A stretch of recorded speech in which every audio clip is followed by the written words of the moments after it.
এই উম্মতের জন্য সবচেয়ে বড় ফিতনা হলো দাজ্জালের ফিতনা। নবীজি সাল্লাল্লাহু আলাইহি ওয়াসাল্লাম উম্মতের প্রতি বড় রহম দিল। এই জন্য এই উম্মত যেন ওই ফিতনার মুখোমুখি হলে ওই ফিতনা থেকে যেন বাঁচতে পারে, চিনতে পারে। এই জন্য উম্মতকে নবীজি আমল শিখায়া দিয়েছেন। দাজ্জালের ফিতনা থেকে বাঁচার আমল হলো সূরা কাহাফ জুমার দিন তিলাওয়াত করা। জুমার দিন সূরা কাহাফের তিলাওয়াত। অনেকের অবস্থা এমন হয়তো এই জায়গায় থাকতে পারে যে হুজুর সূরা কাহাফ পড়বো কতটুক? তা সূরা কাহাফ হাফেজি কোরআন শরীফের 12 পৃষ্ঠার মতো। অনেকের অবস্থা হয়তো এরকম গোটা জীবনে 12 পৃষ্ঠা কোরআন শরীফই পড়ে নাই। এখন হুজুর আপনি প্রতি শুক্রবারে আমারে 12 পৃষ্ঠা কোরআন শরীফ পড়তে কইতেছেন, আমি তো গোটা হায়াতেই 12 পৃষ্ঠা পড়িনি, পারি না পড়তে। এরকম অনেক লোক আছে না নাই? অনেক লোক আছে। আপনার জন্য সুযোগ আছে, 10 আয়াতের আমল করেন। আর এক বর্ণনায় নবীজি বলেন জুমার দিন 10 আয়াত যে মুখস্থ করবে, জুমার দিন এই 10 আয়াত তিলাওয়াত করবে, আল্লাহ তাআলা ওই ব্যক্তিকে দাজ্জালের ফিতনা থেকে হেফাজত করবে। কয় আয়াত? জোরে বলেন কয় আয়াত? 10 আয়াত। এই 10 আয়াত তিলাওয়াত করেন।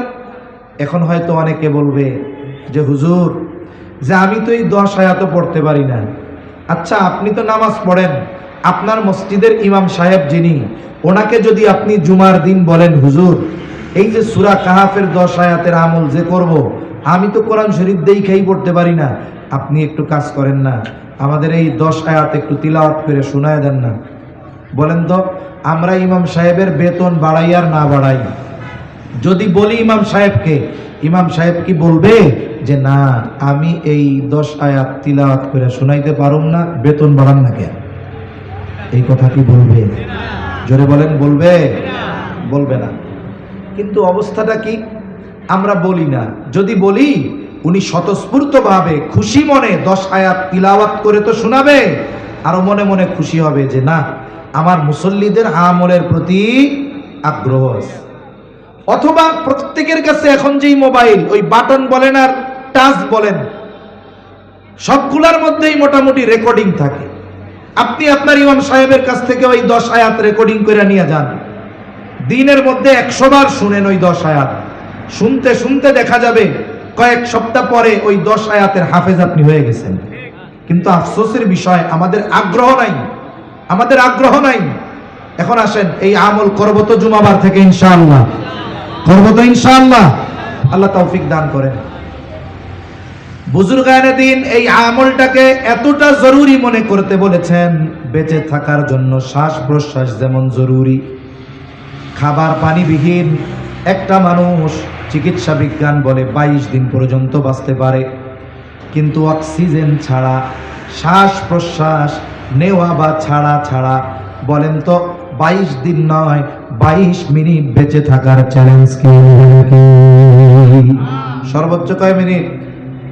5 মিনিট শেষ যদি শ্বাস প্রশ্বাস বন্ধ হয়ে যায়।